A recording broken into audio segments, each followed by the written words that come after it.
Are we live? We are live now. That's good. That's good. We're live now. That's awesome. Sup, shredders? My name is Logan, aka Spiderhands, and welcome to Nesby Live Streams number 21 for the requests, $6 requests, where for just $6, you can get a track reviewed of your choice via YouTube or Spotify or wherever. Sup, Blue Dinner Box. Hopefully you're well. Links in the description of the live stream. You can find everything else there. I sort of want to start with a little PSA. I'm going to just start with a little PSA. If you have a motorcycle, right? If you have a motorcycle and you continue to rev it over and over for an hour, there's probably going to be someone who lives right next to you who's going to want to do unspeakable things to you. And that isn't a, oh, look at me, I'm a big sort of scary person thing. It's more just letting you know that if you have a motorcycle and you are not aware that it affects other people around you when you rev it as loud as you can, it does. It does affect other people around you when you rev your motorcycle as loud as you can. So I would recommend not doing that. We have a guy next door. Another person that lives with us at the moment thinks they might be on the spectrum. And if that's the case, then, it's what it is. They don't necessarily understand how it affects other people when they rev their motorcycle. But I would recommend just, if anything, I suppose the positive is that I've learned how to manage my anger because of people like that, in a healthy way, I suppose. But yeah, who do we have here? Now that I've got that PSA out of the way, it's not things I should need to sort of like, communicate to people, but here we are. It's just, talking about stuff, Who do we have in the chat? We have Blue Dinner Box, Sup Blue Dinner Box, as well as Dr. Theo. Thank you to Blue Dinner Box for sending the pic later today. I really appreciate it. Because as you've said down there, sweet little love, hello to you too, as well as Jacob. Liked your video on health insurance. Being in the States, it's a really messed up situation here, and your health is the most important thing. It really is. When I shared that video, it was simply because I realized that if I didn't have health insurance in where I live, it just would not have been possible to get my nose fixed. And it's a shame because, I don't know, I feel like if you do okay financially, you should be able to afford healthcare. But I just don't know if that's tenable in a lot of parts of the world at the moment. And not so much where I am, at least as it used to be, because a lot of stuff's becoming privatized. So, sweet little love, I'm sorry to hear that where you are at the moment, it's a mess. Hopefully you're able to find a way to get your needs met there. Hopefully there is some sort of improvement in the situation over there. I'm just not sure with the political climate, but I'm sorry to hear that you're going through that. It sucks. It sucks. Blue Dinner Box says, I used to, I think in the States as well, it's tied to your employment, isn't it? If I'm not mistaken. Is in the States, is it tied to your employment? Health insurance? Blue Dinner Box says, I used to live in a place where people just hang out blasting music while riding motorcycles at midnight during weekends. I don't know how you kept your sanity. I don't know how you kept your sanity with that. That's wild. I'm sorry that you had to go through that. That sucks. I think you mentioned a little while ago that you were moving. But I hope that you're in a better place now where you don't have to deal with that. I suppose by you saying you used to, that infers that you aren't anymore. Health insurance is fucking expensive, especially if you self-pay. Yeah, it is. Absolutely. I'm not going to pretend that it's cheap. I pay $1,000 a year for health insurance. And I don't know if that's expensive in the grand scheme of things. It's probably the equivalent after currency transition of around probably 600 to 650 a year USD. And when I first got health insurance, I was like, can I afford $1,000 a year for health insurance? But then I'm spending $15,000 on this septoplasty and bilateral turbino thingamabobber, to get my nose, because I can't breathe when I sleep, right?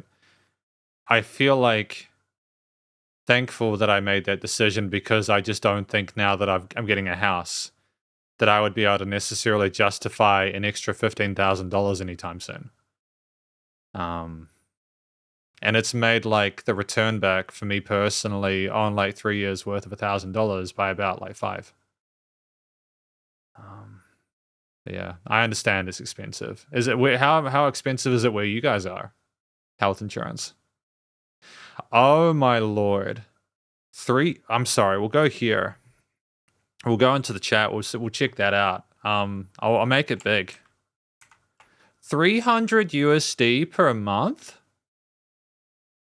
300 United States dollars per month. That's ridiculous. I'm so sorry that you have to go through that. Is that just because medical stuff in general over in the States is so prohibitively expensive? Because like where I am, if you get yourself an ambulance, it's like $100 for the call out. But I understand it's a lot more expensive in other parts of the world to get an ambulance, for example. Sweetly Love says, yep, eCent health insurance is usually only available to most people through their job. Yeah. Yeah. I think that's why there's a lot of competition for certain types of positions and different companies. They often, as I understand correctly, they place their competitive advantage on features or perks like having health insurance,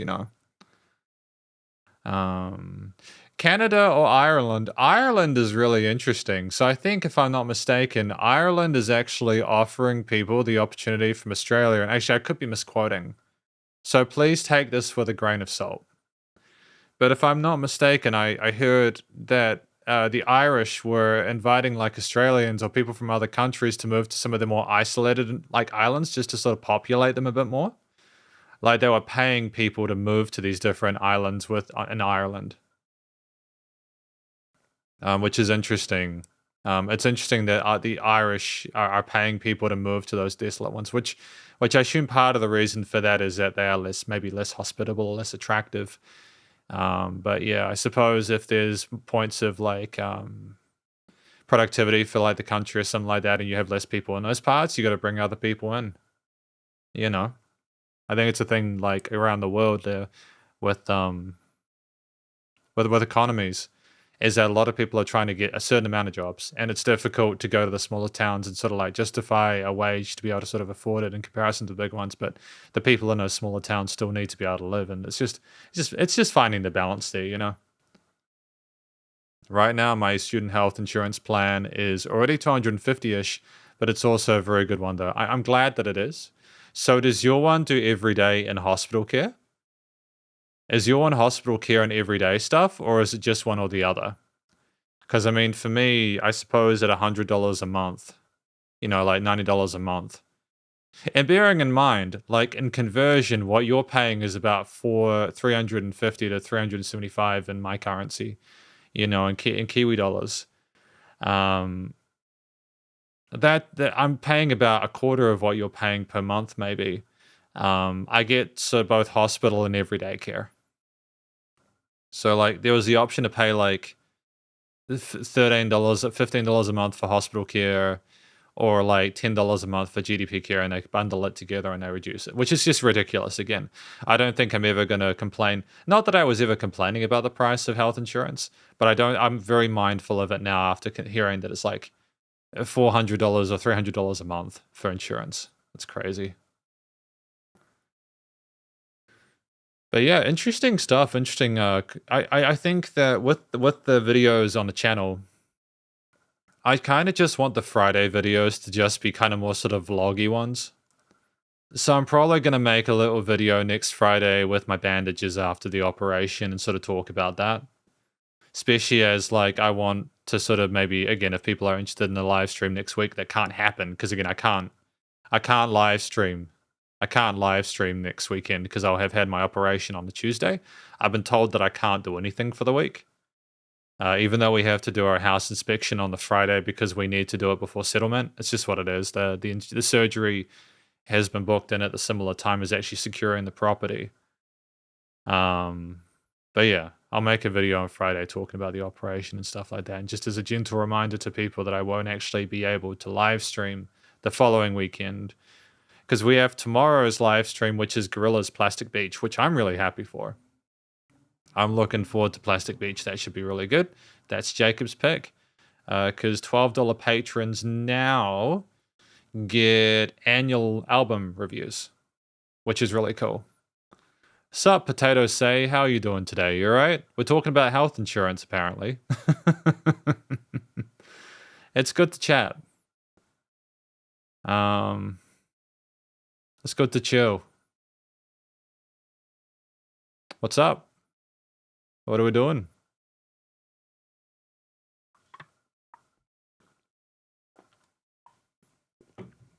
Yeah, we do. So, if you pay 6 USD, we will listen through an entirety of the track and I will give sort of like feedback and sort of analysis on the track as we go through it. As well as sort of any constructive critique specific to if it's like your own original track or something like that. So it's kind of like a bite-sized form of the videos that I do on the channel. Usually it's a few things that I think specifically stand out with the track and work well within it. Yeah, I know. I get the feeling that a lot of people on YouTube do 3 free requests. And I'm not going to go on a rant about it. Don't worry. It's just when I did free requests, what would occur is we'd have so many requests in like the first couple of minutes that like we would not actually be able to get through a lot of them until like an hour and a half after it started. So what I found is if they're paid requests, things either it's a quiet day, which is fine, we just talk and just hang out and look at a bit of music news and then we sort of like call it early, or there's songs that are in a more sort of like stable sequence, so we don't just get everything at the start. Yeah, it's okay. I mean, honestly, like I think it's probably good to try and put like if I do a live stream, I want people to sort of find some inherent value to it. Because I want to make sure that it's actually like I imagine that if I was to request a track and I had to wait 1.5 hours for it to be heard, that would be very frustrating, especially because you're just sitting there watching other people get heard. It was like so contentious that we actually stopped doing requests at all for a bit. We just didn't do any requests at all at one point because it annoyed me so much because I couldn't figure out a system that worked. And it was a bit sad, but at the same time, I think this has worked a bit better. And again, I still do like the Sunday live streams. They're not paid stuff. Like, I mean, aside from like, I suppose the album review for these $12 patrons, but then that they are already getting like monthly custom music reviews. So they're not only getting like a $12 video per month, they're also getting like an annual album review. And so tomorrow, that's why we're going to be checking out Plastic Beach, but I'm not putting it behind a paywall or anything like that. It's something we're all going to listen through together, you know? But yeah, it's chill. It's just trying to make trying to create a situation here where if people come and say hi, we can talk. If people want songs, requested, we can listen through that. And yeah. So totally feel you. If the wallet's flat, that's chill. If you do ever want a song requested at any point, let me know. Happy to do it. But it's chill either way. It's chilled out either way. And yeah.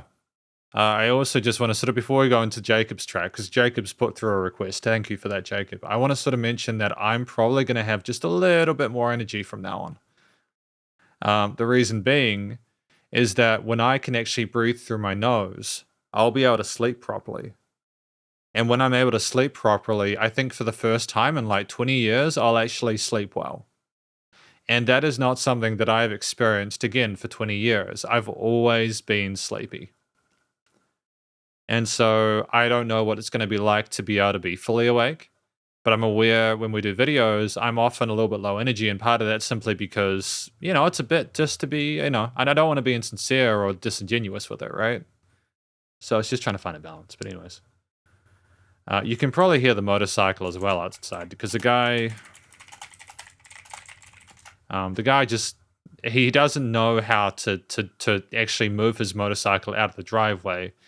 He's the kind of guy who will just continuously rev his motorcycle over and over and over and over again, not understanding that he can accelerate and sort of go out of the parking lot. Yeah. Well, I mean, I think of it this way. I mean, Potato say, it's up to you. It's cool. It's great that you made stuff, and I wish you all the best with it. I think the way to look at it, arguably, and it's up to you, I would see it as if you put a track through, you're wanting to hear my thoughts as someone who spent 20 years doing music. If you feel like your song is strong enough that you don't need any feedback and you're doing it for promotional purposes, you might not even get a lot of benefit out of what I'm doing. So I suppose, if anything, this is more just simply a chance for people, if they've got their own original stuff, to put it through and just simply just hear my thoughts on it, and the thoughts cost $6. Yeah. So yeah, let's do it. What has Jacob sent through for us today? But I wish you all the best with music, though, Potato say. I wish you all the best. And yeah, Jacob, R.I.P. Hulk Hogan, eh? It's a shame that he died. He's had an interesting life for sure. Don't know. So, like, when you have WordPad open, it does Control Z, right? It does Control Z, but then it deletes like 2 things you did. Just a little minor gripe on my part. Yeah, let's do it. So this is Jacob's pick from Sue. I'm not sure what this is, actually. I'm gonna get a translation for that, eh? I'm just gonna figure that out. Oh, empty men have to be strong. Yeah, man, take all the time you need. I will probably still be doing this. I'll just be in a different house at that point, and I'll have slept properly for 2 years, so I might even be more awake. But either way, man, have a fantastic day. Let's do it, Jacob.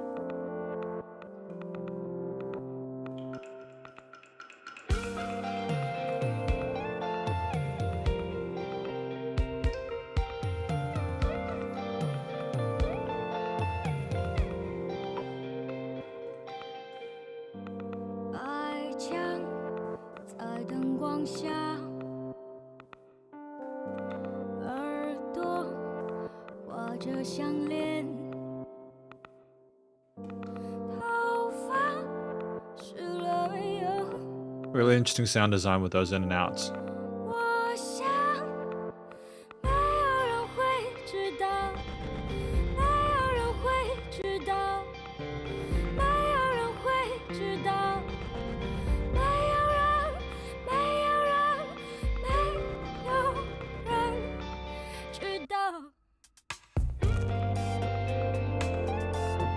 Really kind of intriguing transition is this part as well.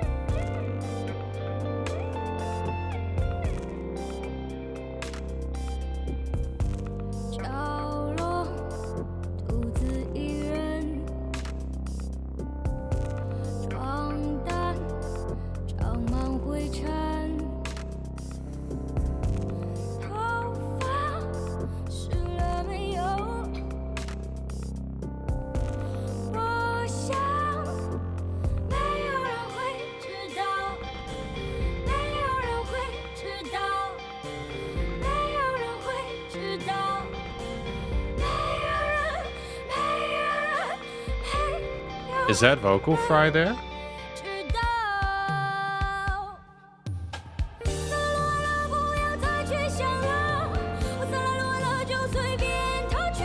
Have we listened to a live version of this?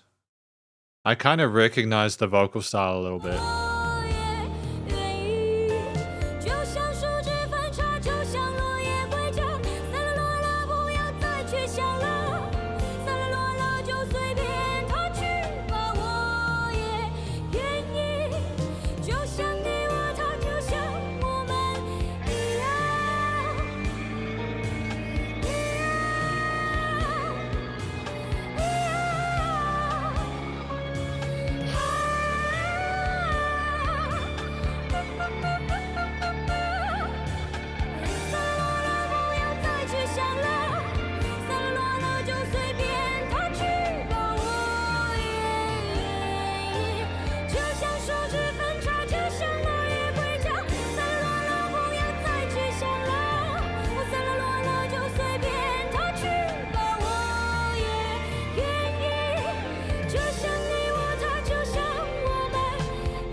very kind of breathy performance in parts.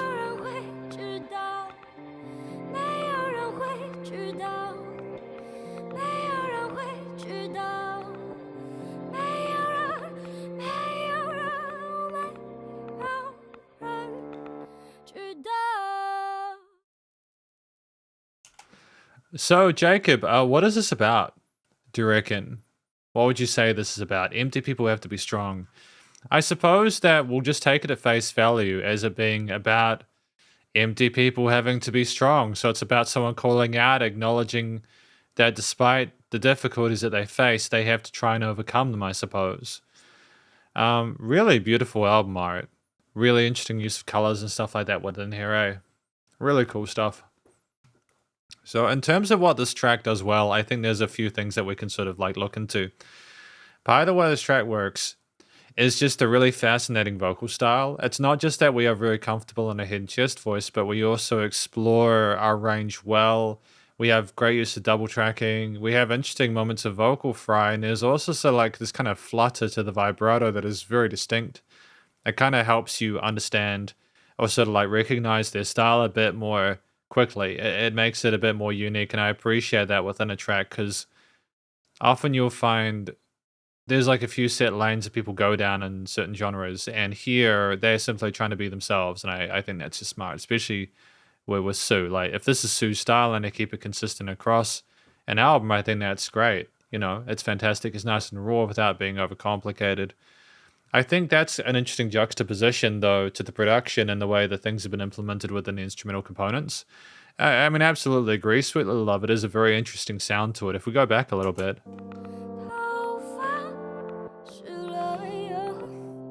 I mean, there's this really interesting alternate percussion there, like with this another kind of like sort of like drops of water or something like that with some reverse takes. They're very sort of unconventional textures within this piece, but it's just a nice sort of like way of creating chords and melodies and suppose even like bass lines to a certain extent, sort of being like faux synths or something along those lines. It creates a sense of intrigue and uncertainty because you're not really sure what's going on. I mean, like you have this interesting sort of like crunch as well to the drum kit as well as the guitar arpeggios, which are a bit sweeter. But I think here we're just trying to collate a whole bunch of different sounds here that form, one of the few main sort of chord progressions and bass lines within this track.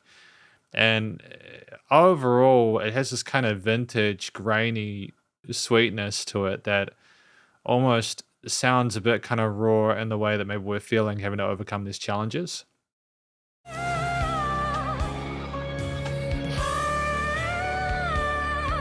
But like if we look at the actual way that it's written, the chord progressions and bass lines and stuff like that, they're not necessarily like game changing in the sense that I've never heard them before.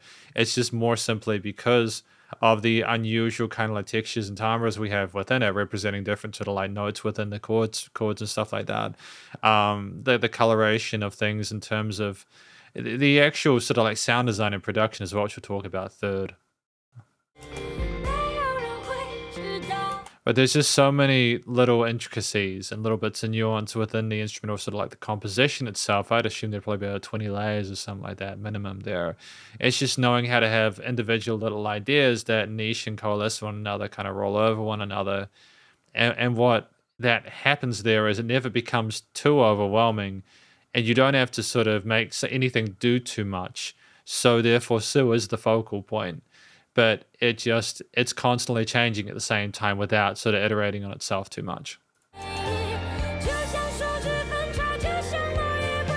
I think there's also just some really interesting sort of studio production decisions being made here. So like, for example, the oscillating and fluctuating of those kind of like synths, or like maybe like really quick kind of guitar picked kind of parts and the sides of the stereo field there. The EQing itself of the instruments in general is fantastic there. Everything is neatly within the frequency spectrum.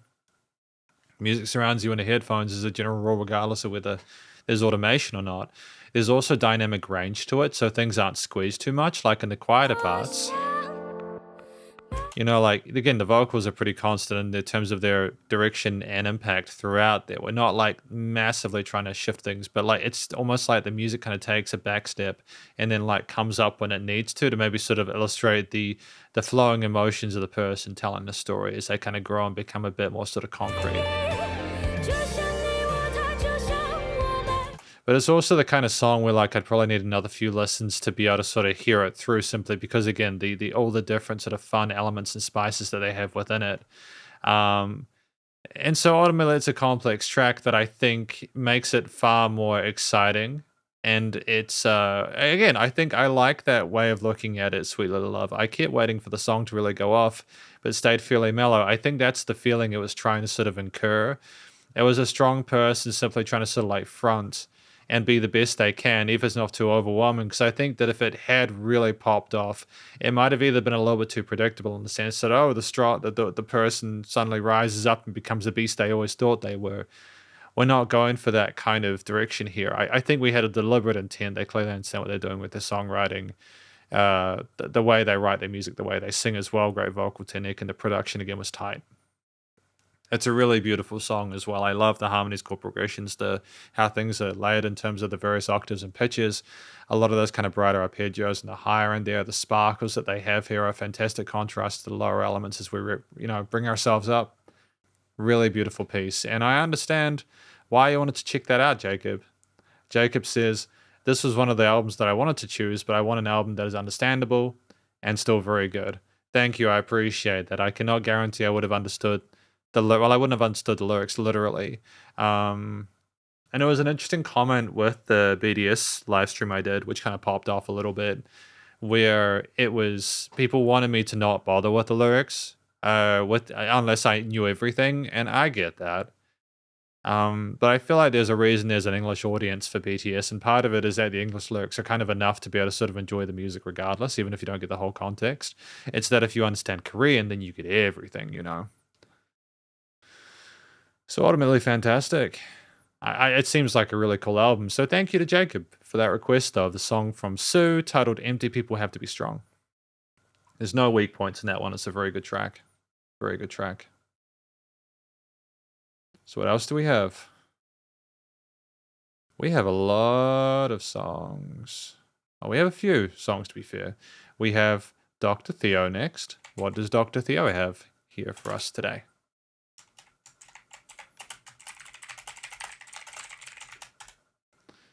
Dr. Theo. Dr. Theo, Dr. Theo, Dr. Theo. One Foot in the Grave by Schaefer James. I don't think I've heard of this before, but that's cool. No. My partner really likes them. My partner really likes the show. I have students that really like the show. I just haven't gotten into it. Would you recommend? Would you recommend it? Because if you recommend it, I'm just going to watch it this afternoon after the live stream. I think it's a movie, isn't it? Or is it like a show on Netflix? What if we go here? Oh, there we go. We found it. Oh, cool. Then I'll do that then. I might do that. At the moment, I'm going between the Lies of P DLC, Lies of P DLC. What spot are you in the queue? Good question. Let me have a look. Ah.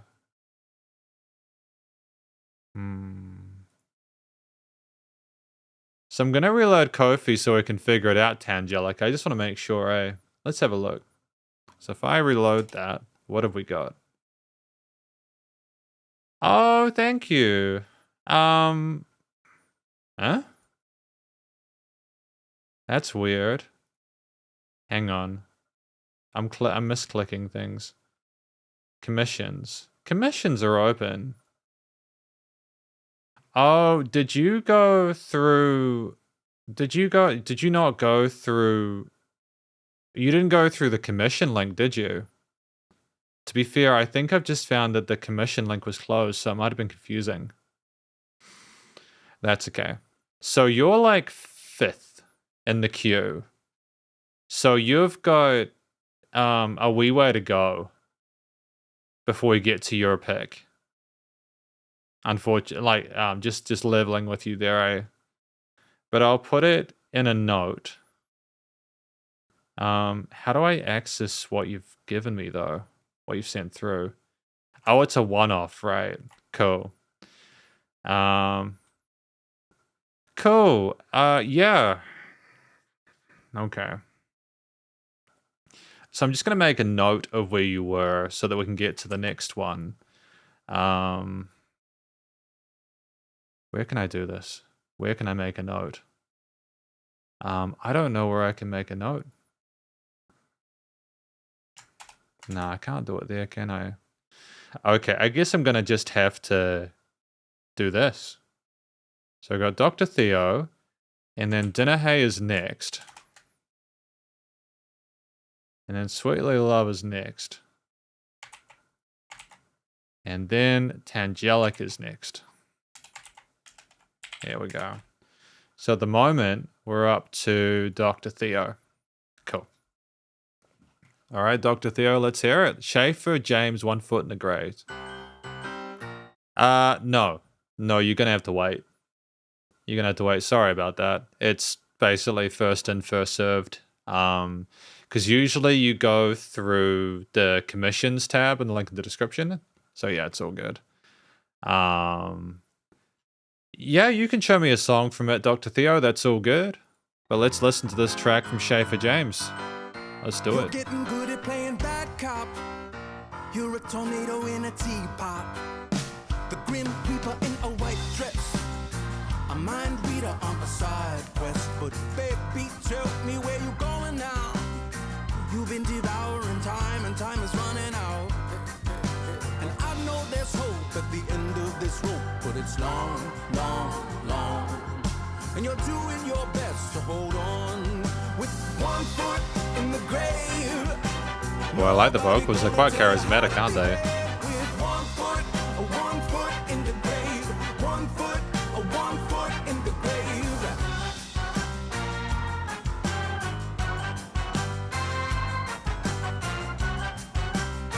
Great staccatos on the brass as well.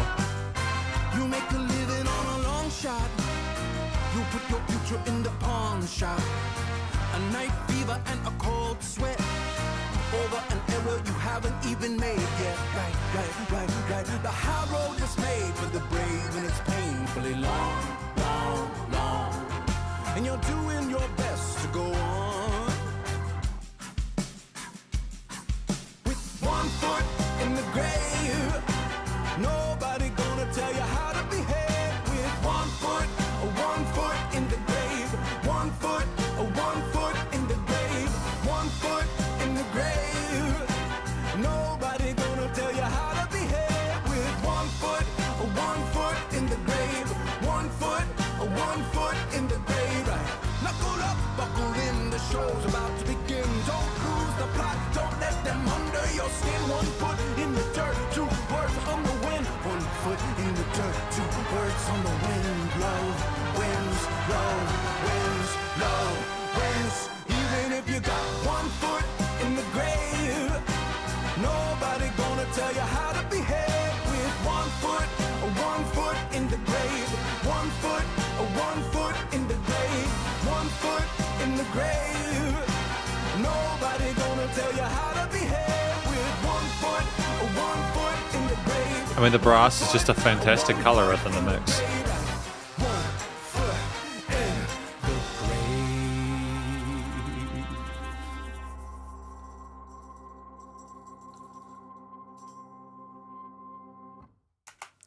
Okay, so that was 1 foot in the grave from Schaefer James. That was Dr. Theo's pick for today. So what do we think the track is about? You're getting good at playing bad cop. You're a tornado in a teapot, the Grim Reaper in a white dress, a mind reader on a side quest. But Taby, tell me where you're going now. You've been devouring time and time is running out. Oh, I get it. Right. Okay. So I think there's a lot of context provided at the start of the track, but effectively what it comes down to is doing the best you can to sort of like balance yourself in a precarious situation, 1 foot in the grave, kind of like balancing the risks associated. You know, like there's some really interesting lyrics. Like you put your future in the pawn shop, over a night fever and a cold sweat over an area you haven't even made yet. Right. And I think that it's kind of a very sort of like earnest performance. Oh, what? Why is it not telling me I can't find the album? Can it not show it? Oh, okay. Oh, cool. It is there. That's great. Cool. I was just having a moment there. I was thinking, what's going on, right? But yeah, off of Schaefer James's Element to Earth album. There we go. So one of the things that's done really well here is that it's effectively so like colorful with the vocals. I love the main vocalist, how they can sing really well. I'm very comfortable in the Hidden Gist voice. But there's also all these other takes and other backing vocalists that come in different parts, and they sort of like color the mix really neatly.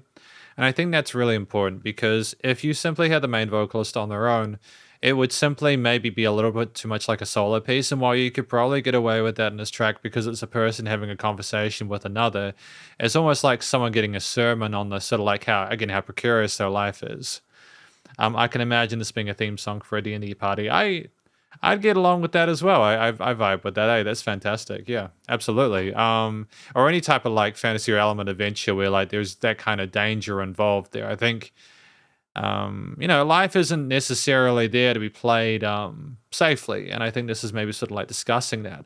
And I think the kind of jovial, energetic way that this is sung with a bit of drama involved, the expression alongside it seems to seem a bit more sort of like theatrical in a sort of weird way. And I just think it's almost um, it's just really well thought out there. The expression, the sort of the bluesy intonations for certain parts, the stops, and the kind of like the little bits of kind of tension within the overall harmonies there, as well as the kind of like intent and the way we sort of like do certain words. It's just really well thought out.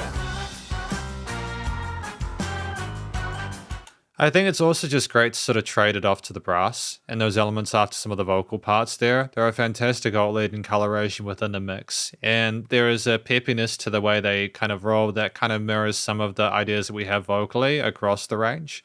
It's also very full bodied, so it fills out the frequency spectrum really neatly and just ultimately helps to sort of like vary the structure of the piece in a way that I think is very, very helpful. 1 foot in the grave. And like, there are parts where it goes alongside the vocals, like in like the 1 foot parts there, and it's sort of syncopated or offbeat. And it's nice because that understands that you need to have kind of give and take, and you can't have those things constantly be together in order for it to be interesting. So I think in addition to the sound of the brass and how it's almost like sounds like you have a band kind of cascading you as you go across that tightrope, it's also a track which is structured inherently well.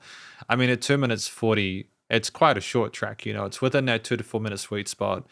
Where if it's less than 2 minutes, you might be missing some really important context. You might not have enough time to fully elaborate on on like a, sort of a concept that you're discussing. But past 4 minutes, you get into the point where you're kind of you really need to add a bit more variety to keep things fresh, whether through instrumental layers of a main motif, or you need to have different chapters in order to kind of like elevate it. Tell you how to behave with 1 foot. And it's just a really competent like instrumental performance across the board there with the various ingredients. Like clearly the vocals are the main focal point of this.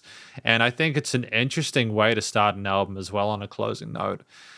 Primarily because it sets the precedent of, oh, this person's already on their last ropes. They've already got a kind of dirt on their toes. And it makes you think what's going to happen next. So I think my final comment is, yeah, as an album track, it's almost setting up this real sense of tension and uncertainty. You don't know what's going to happen next. What got them to the position where they were at?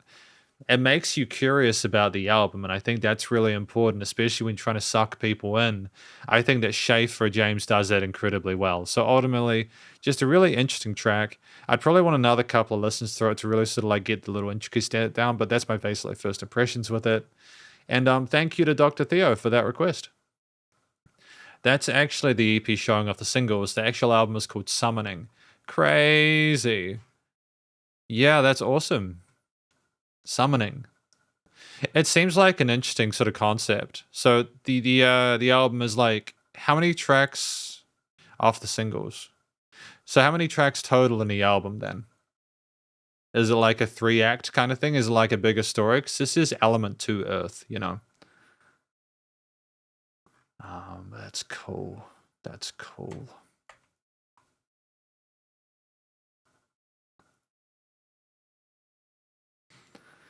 But what have we got after Theo's one? We have Dinner Hey, right? What does Dinner Hay have for us today?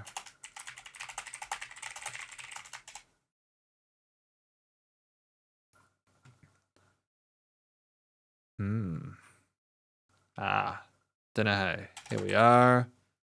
And Dinner Hay has...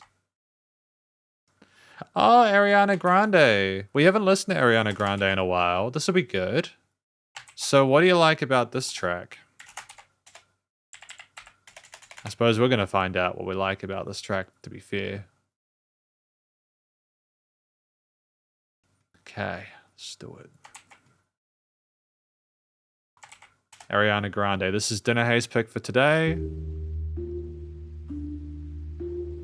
Oh, it's an older album from 2020. Okay, cool.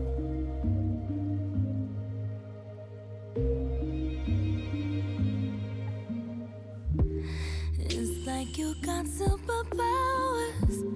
Turn my minutes into hours. You got more than 2020, babe. Made a glass the way you see through me. You know me better than I do. Can't seem to keep nothing from you. How you touch my soul from the outside. Permeate my ego and my pride. I wanna love me the way that you love me. Oh, for all of my pretty and all of my ugly too. I love to see me from your point of view. So that's a fantastic way to color the stereo field. We have Love to See Me From Your Point of View, and then we have all those vocals on the side there coming from different perspectives. It's fantastic. I wanna trust me, the way that you trust me, Ooh, 'cause nobody ever loved me like you do. I love to see me from your point of view. I'm getting used to receiving, still getting good at not leaving. I'm a thug, even though I'm scared. Learning to be grateful for myself. You love my lips 'cause they say that things we've always been afraid of. I can feel it starting to subside.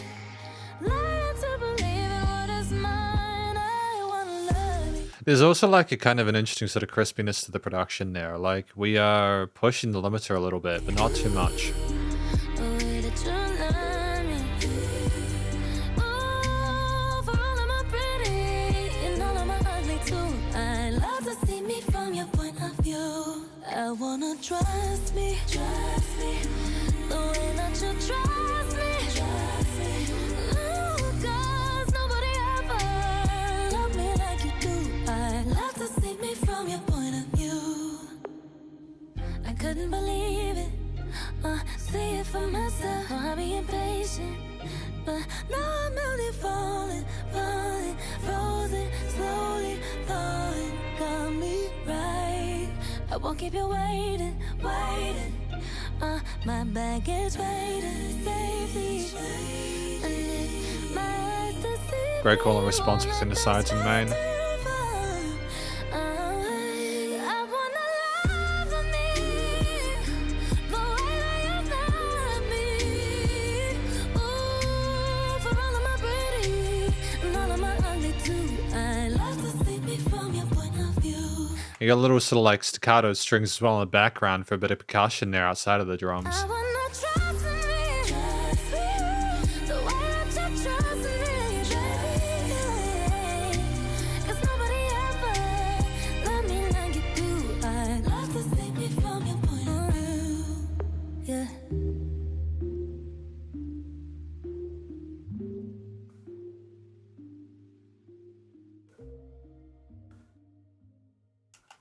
So that was POV, point of view from Ariana Grande.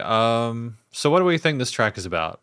As far as from listening to it, it's a song about Ariana talking maybe to their partner or potential other or just whoever, basically wanting to sort of like love themselves the way the other person does, how they really appreciating the connection and interaction they have there. Absolutely sweetly love, excellent production indeed. Excellent production. But it's also just the story is quite tender and it shows a little bit of vulnerability from Ariana that you might not necessarily expect. And I think there's a sense of sweetness there and a relative sort of relatability, I suppose. They just want to sort of like feel good the way other people make them feel, and they want to trust themselves like that too. So effectively, I don't know, maybe it's sort of insecurity or like other parts within a relationship, but they basically, I think she's appreciating them and trying to learn to appreciate herself. So, what works about this track? It's part of it is simply that again, like Ariana's a phenomenal vocalist. They're very comfortable in the head chest voice. There's a bit of vocal fry occasionally as well for a bit of kind of extra push, but it's so well balanced on the channel fader there with the compressors and EQing and everything like that that it doesn't overstay its welcome. There's an inherent breathiness to it. The things are well fleshed out on the sides of the stereo field there with the kind of softer parts there. There are parts where we sort of highlight the point of view part there with all vocals on the sides there, so we explore the stereo field well in that regard, and it's just a very mature performance, I suppose. It's from an experienced vocalist who clearly knows what they're doing. This song feels cleaner, more calm than some songs from her previous album. See, I'm not actually familiar with Ariana Grande's work. I will probably do a top 5 for Ariana Grande in August, if not September, since I'm really keen to hear more of their stuff. But yeah, if that's the case, I'll take your word for it, and that is interesting. I think that's maybe the right tone for this kind of thing. I think that if she had shown exasperation or contempt or any sort of like facilitated any particularly negative emotions, it might have simply been just a little bit too much. I think with a song like this, where again the subject matter is more tender, to be able to sort of like love themselves, they need to express themselves in a particular way. So I think additionally the expression from Ariana Grande was really effective. I think that in addition to that, it was that the vocals were the focal point for a lot of this. I think in a song like this, for a lot of the more sort of like traditional elements of like the basses and the drum kit, and you've got the string sections as well with a mixture of sort of like plucked parts as well as like held notes. You've got someone who's really adept with their range, and they can do a lot of the color in the mid to upper ranges. You don't need to have a whole lot of other instrumental parts. If you overcomplicate an arrangement and add too many instruments in when you've already got someone kind of flying around the frequency spectrum, it just becomes a little bit too busy, and sort of like making the composition more simplistic allows you to do more vocally to kind of balance that out a little bit. It allows for there to be like a perceived lack of intensity earlier on, with there being enough interest there at the early stages to assume that it'll kind of build over time. But then later on, it allows for you to kind of do more without it becoming overwhelming, or it was still remaining interesting. See me from your point of view. Oh, I think there's a relatively subtle, subdued kit there, right. I won't keep you waiting. but like a lot of this is focused on sort of like the more sort of like string kind of classical elements there, for us like sake of romantic, sort of like romantic kind of I don't know how to describe it. I'm gonna sort of step back from that a little bit. I don't want to kind of ramble. Been doing okay so far without rambling. Okay. Yeah, probably feels more vulnerable comparing to lyrics like "break up with your girlfriend because I'm bored." Yeah, I would assume that'd be the case. I mean, it's a ballsy move from Ariana. Well, not really, considering she's Ariana Grande, but like it's a ballsy move to make music like that. It definitely does pique people's interest in the sense that they're deliberately kind of saying things that will rub listeners up the wrong way in certain regards. The messaging there being a bit spicy and fiery, I think, is by design, and it gets a rise out of certain people. And I think that's part of the industry nowadays, is simply saying or singing what you need to in order for people to pay attention. Because if I'm honest, a lot of pop music, and this isn't me being dismissive, a lot of it is needing the attention in order for it to remain popular. So you've got to kind of push a few buttons occasionally in order to pull that off. But ultimately, yeah, I just think it's like vocals being the focal point makes sense both from a technical but also from a compositional perspective, considering her range. I think the third note is the production, is Sweet Little Love mentioned. I think that the third part is the production, clearly very well polished. It's not overcomplicated. It's not oversaturated with effects, especially on the vocal chains there. Again, because I don't think that Ariana Grande needs vocal autotune. She just doesn't need that. They can sing really well. So it's about, I suppose, identifying sort of like how to polish and blend the more sort of like sort of generalized elements of the percussion bass, any of the kind of like string elements there, allowing things to float a little bit when we didn't have the percussion there, and allowing the vocals or the strings to set the mood either through like shortness plucks or whatever. I'm allowing dynamic range so that you can be lower and like brighter at the when you need to. And finally, sort of like surrounding the stereo field with the various vocal string elements and everything else when required, in order to keep things interesting from that perspective, and to highlight certain words or phrases that are indicative or sort of related to the hook line. So ultimately, again, a really effective song. I don't really see any weak points with this track.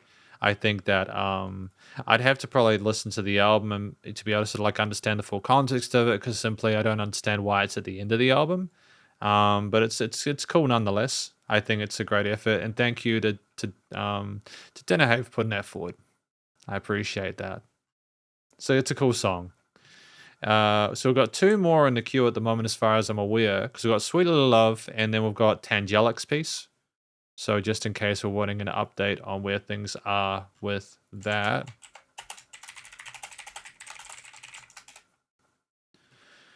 I'm genuinely, you know, it's a real interesting song. Apatsu, from Rose and Bruno Mars. The production on that song is very earthy. It's very different to a lot of modern music production. There's a lack of the polish, not in a bad way, like it's professional grade, but like it sounds kind of raw at the same time.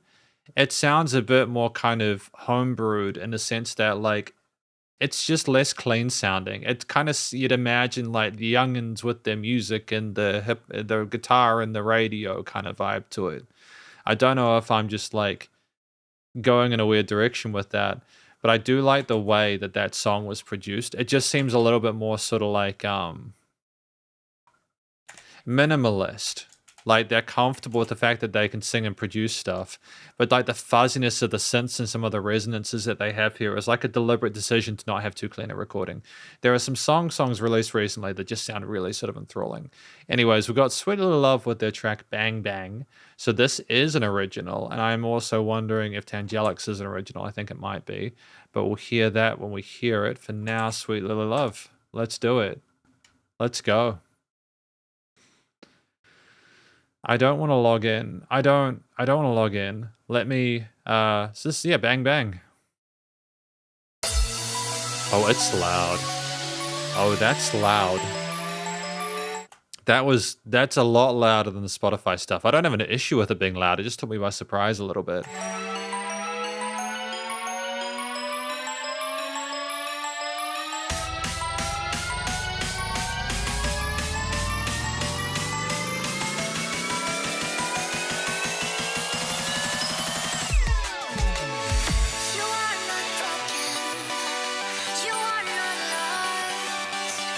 How many LUFS are you mastering to at this point? Like, is it like -5?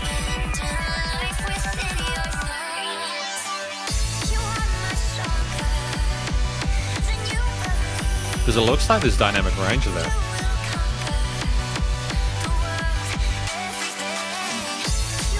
Oh, okay. That's not too bad. Like, I'll stop pausing in a moment, don't get me wrong. I'm not saying that -5 is bad. There was a noticeable difference. So I'm wondering if Spotify normalized or not.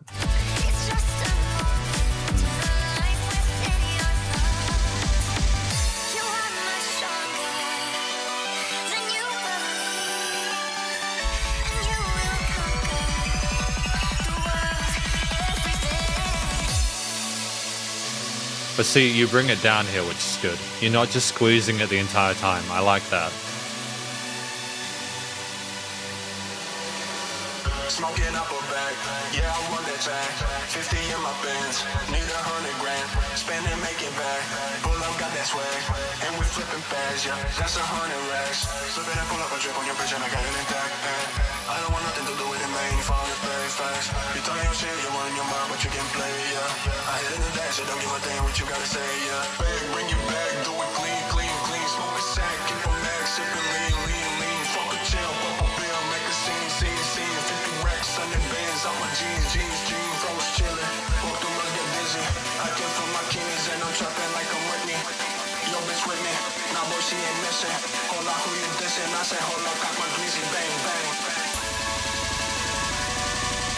I mean, this continues to grow, doesn't it?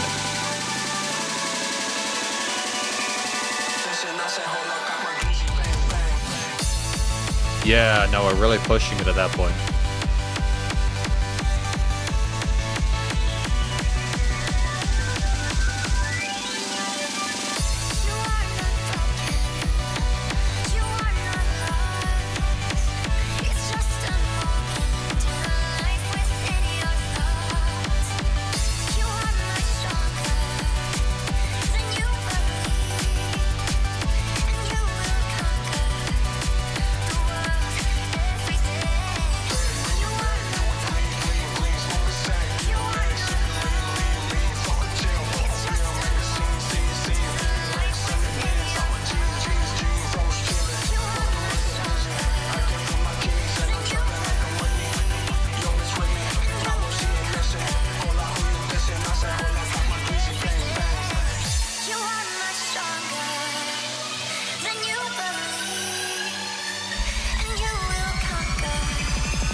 Hey.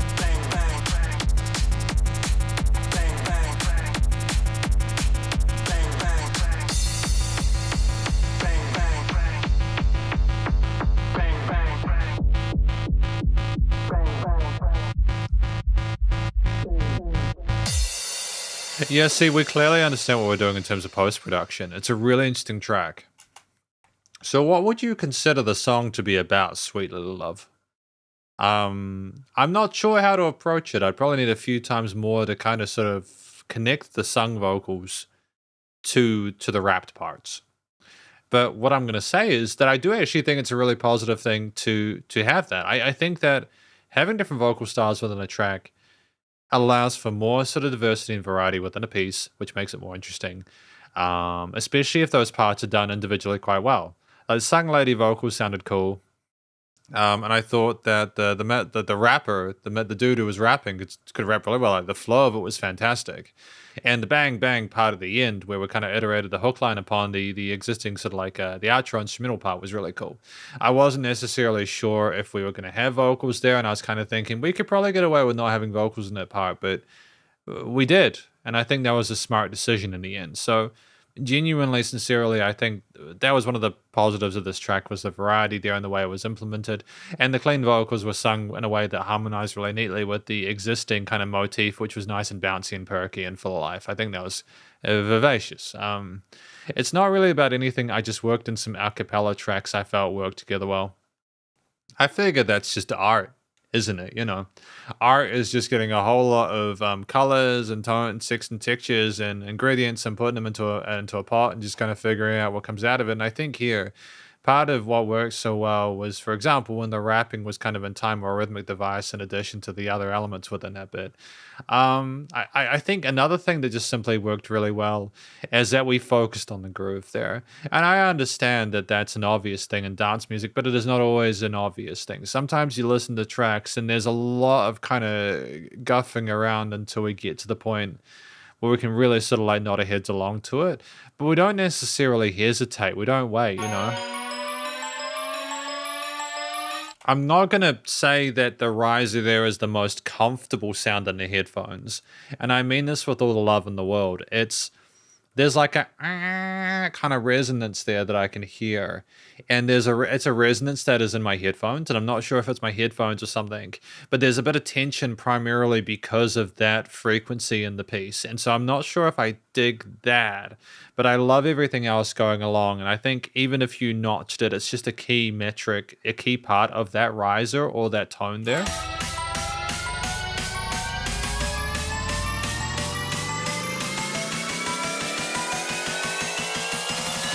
But like immediately, you're just kind of going straight into that kind of like chord note groove. Oh no, never mind. See, I'm tripping. So like, that's the thing. I forget where things are. But that's kind of like cool how you have fake outs. So let's talk about that as well.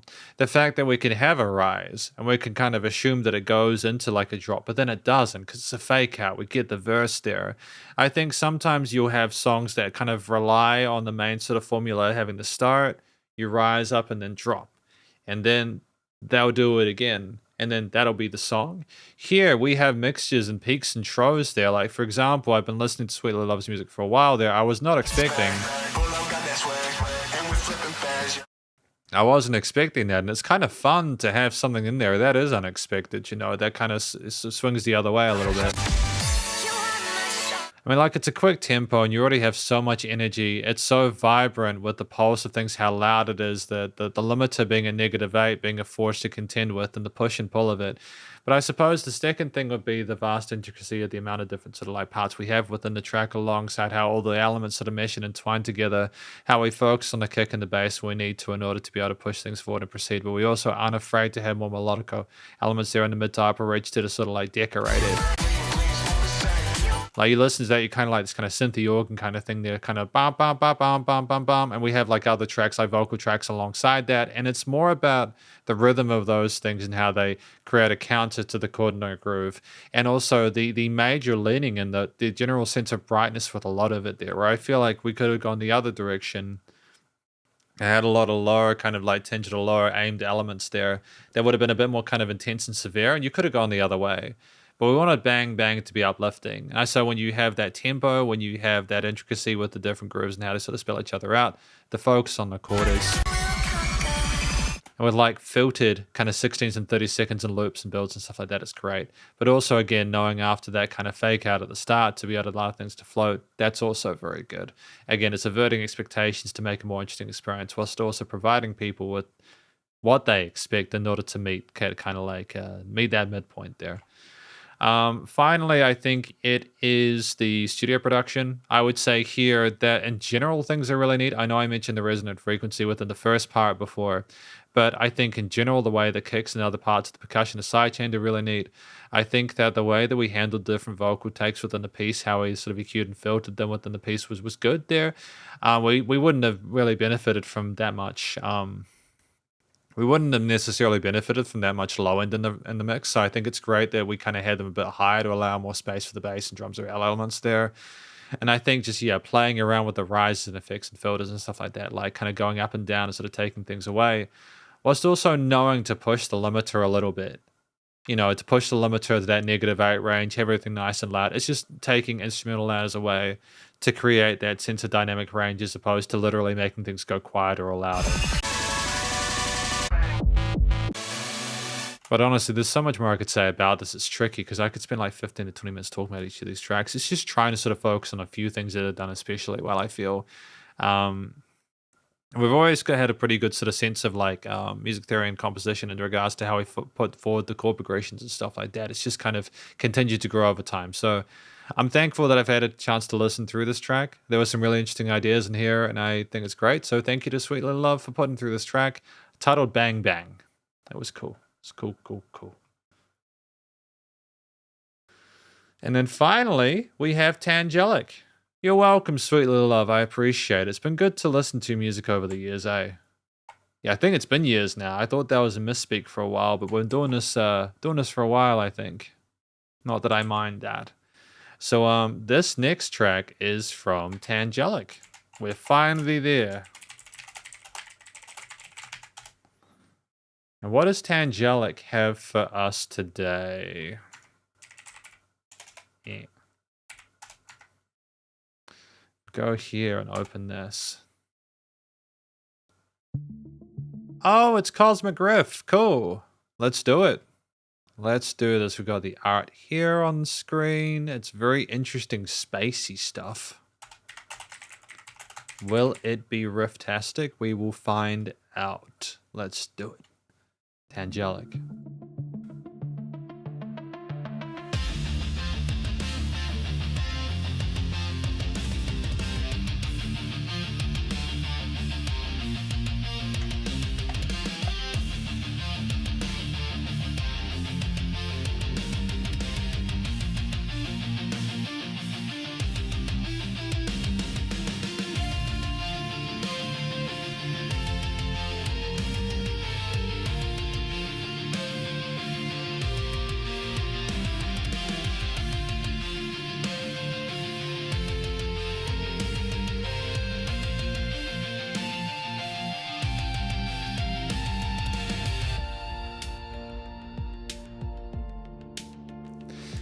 How I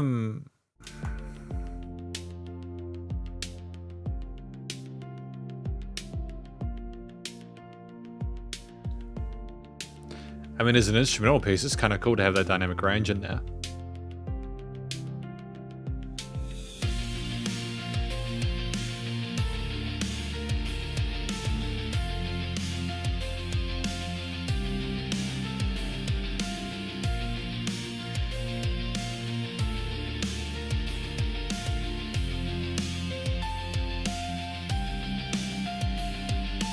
I mean, having the additional keys in here is good for a bit of extra color in the piece.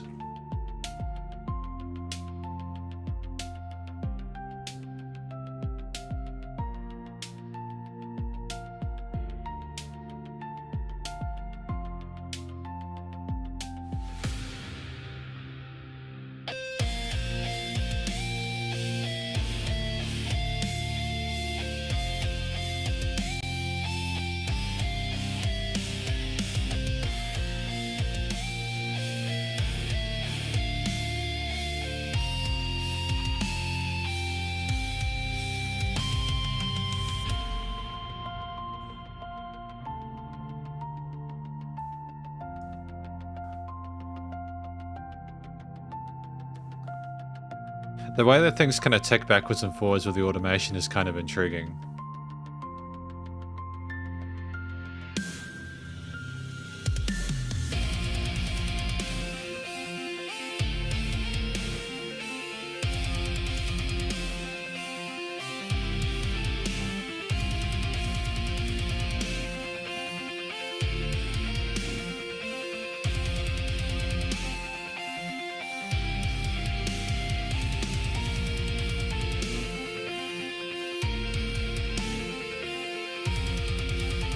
They kind of sound like synthy guitars. There's kind of a synthy kind of guitar tone to them, which is interesting.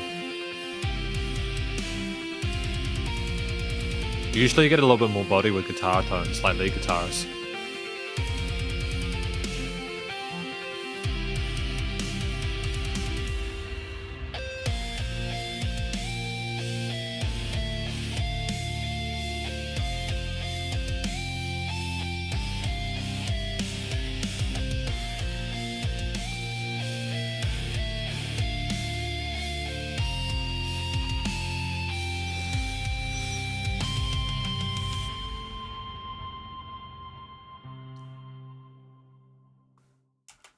So that was an interesting track from Tangelic, titled Cosmic Riff. So in terms of what the song is about, it's an instrumental. I assume it's kind of like about like sort of like playing guitar in space or something like that, you know. So well, it worked well with this track. I think that there was some really pretty guitar leads and melodies in there that sounded kind of spacey with the reverb tails on them and everything like that. And there was variety to the different lead parts. I think the kind of sweepy bit we had at one point was really neat with the way that the rhythm changed and the floating of the different parts there. I think to have different ways of interpreting those guitar leads as well there throughout the piece, just to keep things intriguing, is good. Because if you have too much of a same riff, even if you're kind of starting with a core concept and adding more kind of laying on top, it can still be a little bit too samey, especially if we're relying on a journey through an instrumental piece as opposed to being kind of like led or being sort of accompanied by a vocalist, I suppose. I think also structurally, what was kind of neat is that we kind of split it into groups of two. So it's almost like we had continuous or alternating bursts of energy followed by like sort of a charging period, I suppose. There, like we were kind of very sort of like methodical about it. There was moments where I was kind of wondering. I think that that's part of why the differences within the different guitarists worked, because if we had, for example, had too similar a lead line, it would have been a little bit too predictable to come back into a reasonably consistent kind of ticking backwards and forwards of the elements within the stereo field and stuff like that, you know. I mean, like to have the keys to kind of come in and reinforce things, as well as the drums and everything like that, makes sense. It's just an astute sort of like difference in dynamic range and intensity between the two, which is kind of neat. I think that instrumentally, structurally, there's adjustment there, and that's good. And I can kind of imagine how it can kind of like apply to space. I think it would have been cool in a situation where we've got an instrumental part to kind of maybe have people talking about space, or to kind of have like Foley about space, to have something in there which kind of gives it more context. Because when I listen to this without words, it's like, how do I know that this is cosmic? How would I know this, you know? It's just good to be able to have the music kind of communicate that outside of it simply having the kind of the spacey reverbs and stuff like that, because it could be a lot of different things. I just, in terms of the studio production, it's interesting like the way it's done. There's some kind of like quirky tones to like the guitars and some of the drum parts and everything like that, where it sounds like they're like drum kits. But there's like kind of some thin tones on some of the kicks or the snares that are a little bit like different to the genre that I'm not used to. And there were some parts where we had like sort of the guitar solo bits with the sweeps where it kind of sounded like a synthesizer or something like that. So it's interesting sort of like decisions with the way these things have been implemented within the mix. But it's also a state where like we're kind of close enough to where like it's... I like the kind of reverse takes, how we rise into like the kind of double kicks there. I think some of the breakdown ideas are really neat. And there's just parts of it where like texturally, it's just a little bit nebulous.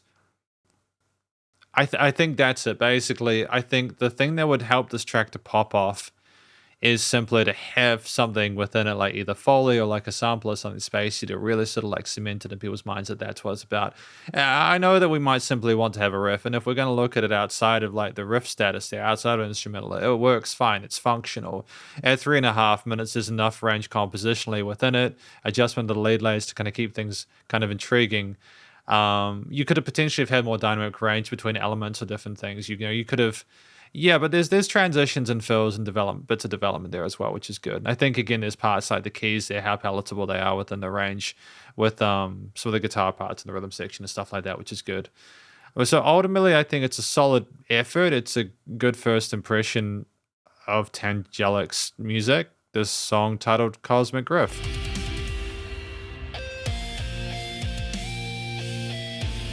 Yeah, the kind of the guitar sound kind of reminds me of some of the stuff I used to like, some of the like the MIDI guitars that I heard back in the day. So I'm wondering if it's like a MIDI guitar or something like that. It could be like a real guitar, I'm not sure. It's just a different sort of unusual tone. So thank you to Tangelic for putting through this riff, this track, should I say, Cosmic Riff. It was good to hear your music.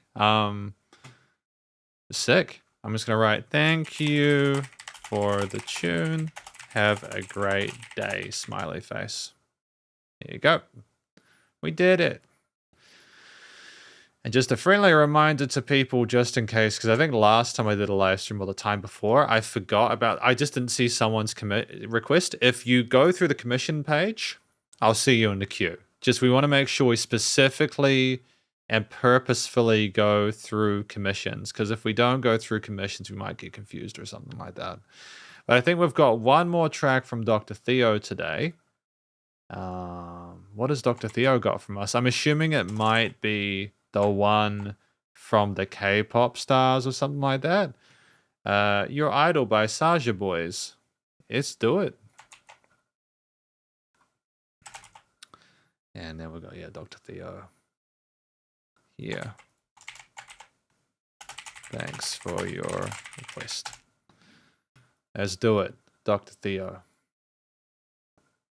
It was hard thinking of a song to show you since they're all great, but I settled on this. It's about how toxic and parasocial idol culture can be. Well, thank you very much for putting that through. I appreciate it, Dr. Theo. So how do we find this? Is it in Spotify, I suppose, eh? There we are.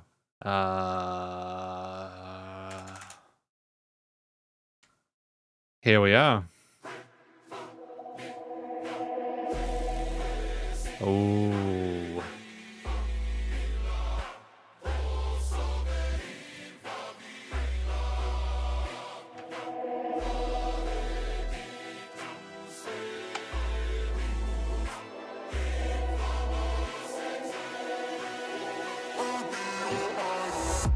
So, like, context is it going to be interesting for this one? Keeping you in check, keeping you obsessed. Play me on repeat, good I'll see in your head. Anytime it hurts, play another verse. I can be a sanctuary. No, I'm the only one right now.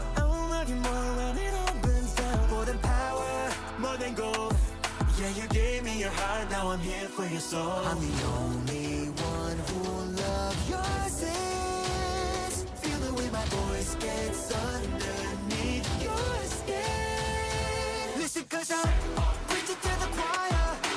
Can I get the mic a little higher? Give me your desire.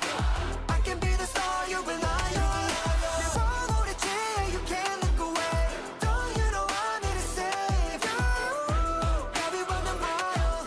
Yeah, I'm all you need, I'ma be your idol. Very sense of danger with those strings there with the minor landing. Phrygian mode potentially? Reaching on the fame, cancel what I'm your idol. Thank you for the pain, cause it got me going viral. Yeah, 나지 않는 fever, making you a believer. 나를 위해 넌 존재하는 idol. Don't let it show, keep it all inside. The pain and the shame, keep it out of sight. Your obsession feels like an addiction. 이 순간, give me all your attention. You know I'm the only one who will love your sins. Feel the way my voice gets underneath your skin. Listen, cause I'm preaching to the choir. Can I get the mic a little higher? Give me your desire. I can be the star you rely on. Never hold a chair, you can't look away. Don't you know I'm here to save you?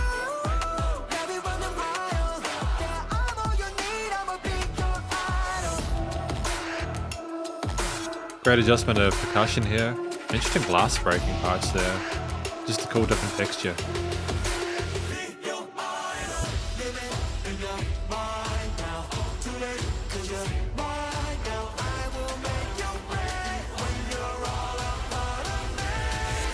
Preach it to the choir.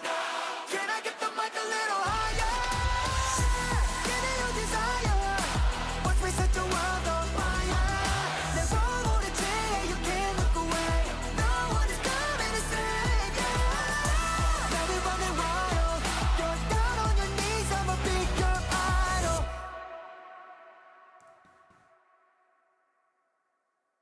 So that sounds absolutely surreal. The little video that you've got here with them sort of like dancing about looks really curious. So you almost see like these people are like religious people, idols, people that like kind of like pray and look up to. And basically, I suppose this is, as we suppose, you know, as Dr. Theo mentioned, it was hard thinking of a song to show you since they're all great, but I settled on this. It's about how toxic and parasocial idol culture can be. Yeah, the kind of parasocial relationship between the idol and the people who look up to them and sort of like owning their soul and everything like that. So I think part of what works really well here is the sort of demonic choir that we have throughout a lot of this. You know, they make it sort of a religious experience because of those vocals in the background.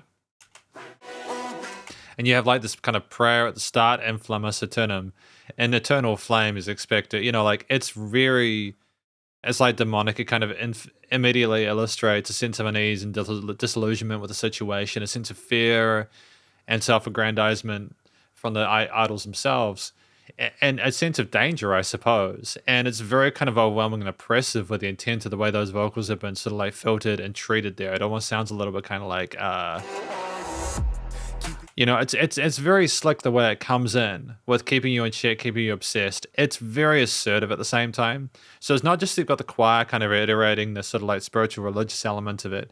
You've also got just an actual performance from like the main vocalists involved there, where they're very comfortable and confident on the mic there. They're K-pop musicians. They know how to act there, and they're basically acting like they're in control of the situation. Keeping you obsessed. Play me on repeat, good I'm in your head. Anytime it hurts, play another verse. Yeah, anytime it hurts, play another verse. I can be your sanctuary. I know I'm the only one right now. I will love you more when it all burns down. Now you gave me your heart, and I'm here for your soul. And that's creepy stuff. But it's like they're so confident with their vocal performance that you kind of find it believable, and you kind of like lulled into a false sense of security. I think that's something you can kind of identify and sort of illustrate and kind of vibe with across the board. Really, you know, people feeling like they're doing that way towards music. It's kind of a very intense experience. You just with the minor leaning there again, the choirs were like preaching there. It's very unsettling. And as someone who hasn't watched this and doesn't understand the context, it gives me a real sort of like unusual sort of like impression of it.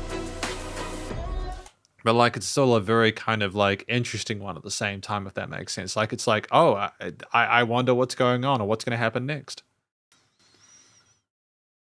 So I'm assuming this is potentially different idols talking about their different positions in certain parts there. It's really, really fascinating, you know.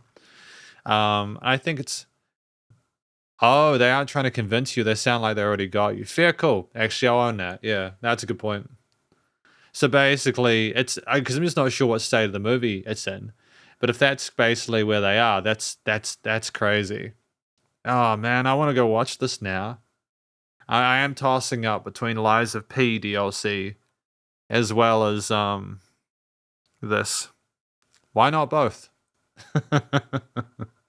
Why not both? Thank you for sending this through.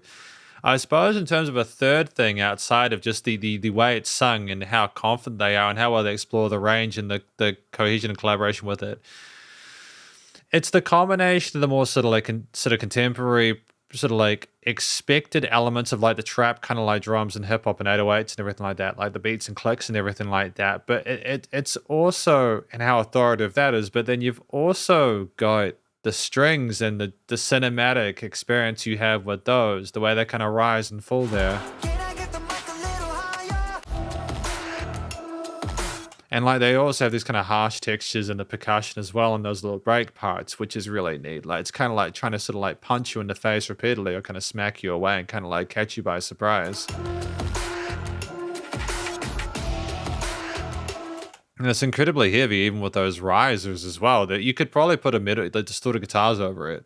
You could put distorted guitars to the side of it, and it could effectively be some sort of like industrial metal track. That's what they're kind of going for with that level of heaviness there. They just know not to go that far to kind of keep it relatively poppy at the same time to balance that out and keep it to the public audience. And again, we have those incredible vocal harmonies there where they're wonderfully lush and textured there. And there are some elements of sort of like K-pop over the last 10 years that come in the biggest parts to kind of tie it all together and make more sense of the movie. But they basically combine the strings, cinematic strings with the alternative percussion there, with the various sort of drums and bass and everything like that, the 808s, and then like a really eloquent vocal performance across the board. And it's just very, very well assertive.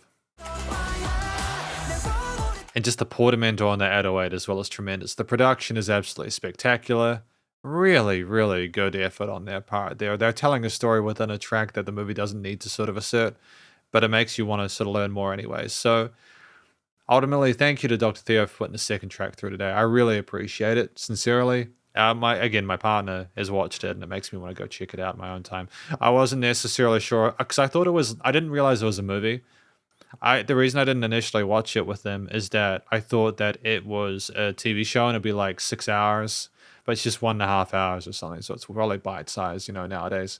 Just get some takeaways, get yourself some fast food, get yourself some food, just sit down and have a movie time, eh? So good. But anyways, I think I'm off. The queue closed? I'm just going to confirm that.